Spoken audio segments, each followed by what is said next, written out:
Okay everyone, welcome to presentation number 1 entitled 2 times 2 equals 4.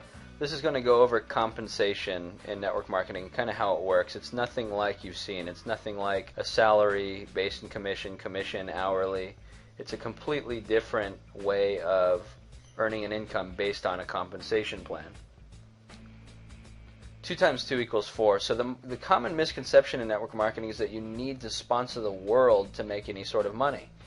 People think they need to go out and do massive advertising pushes and go out into the world and knock on every door in their city. It's absolutely not true. The true magic in network marketing lie in the terms exponential growth and geometric progression. So to give you an example, the guy that actually did these presentations in the beginning, Don Failla, grew 4 personally sponsored distributors into a group of over 200,000, and 98% of those distributors in the 200,000 came directly from those initial 4 personally sponsored distributors. And how did he do it? He knows how to build, and that's what you're learning now. So this is how professional network marketing is done. Not recruit, and sell, but sponsor, support, and teach. The money is made with math, not with sale. So, sponsor 2 and teach. If you sponsored only 2 people in the whole world and taught them to do the same, this is what it would look like.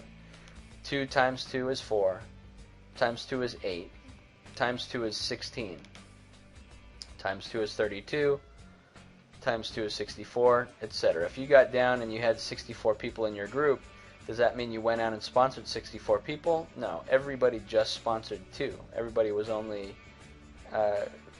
required to find 2 people to make that type of thing happen.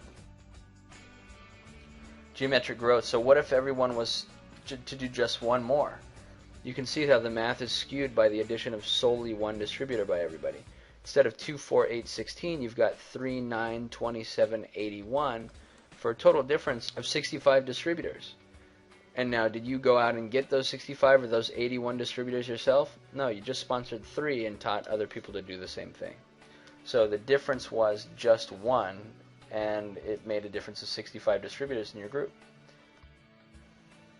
So how about 2 more than the initial 2? If each did 4, now you can see kind of a profound difference in the total numbers. So remember, you only found 4, not 200. Yet your pay is based on the entire group's volume. That 256 plus the 64 plus the 16 plus the 4 that you found, all of those added together equals your revenue. And if they each have customers, you're paid on every one of their efforts. And that's what we talk about when we say you're leveraging the effort of others to have a residual income producing asset. So lastly, 5 distributors each. This is a large difference, but the real difference is that everyone only sponsored 5. I mean, think about that. In a world where there's billions of people, you only had to sponsor 5 and duplicate that process. So if you had 780 distributors in your organization with only 10 customers each, that would be 7,800 customers and immense volume for sponsoring 5 people and teaching how to duplicate. This is why it's not about sales. And at this point, once you've done this, you couldn't stop this if you tried. If you wanted your organization to stop growing, it wouldn't stop growing. So, never more than 5 at a time. Most amateur network marketers never understand the true success formula. You must work with only 5 people at once. Once you have your 4 levels of duplication, in other words, you sponsor someone, who sponsors someone, who sponsors someone, once you have those 4 levels of duplication and one of your 5 initial people is self-sufficient, only then do you offer the opportunity to be one of your key 5 to a new distributor. You never spread yourself so thin that you can't build that depth and support your 5 people. So the key to success is duplication, not recruiting and sales. Do not sell, sort, teach, duplicate, use the system. So next, presentation number 2, salesman failure syndrome.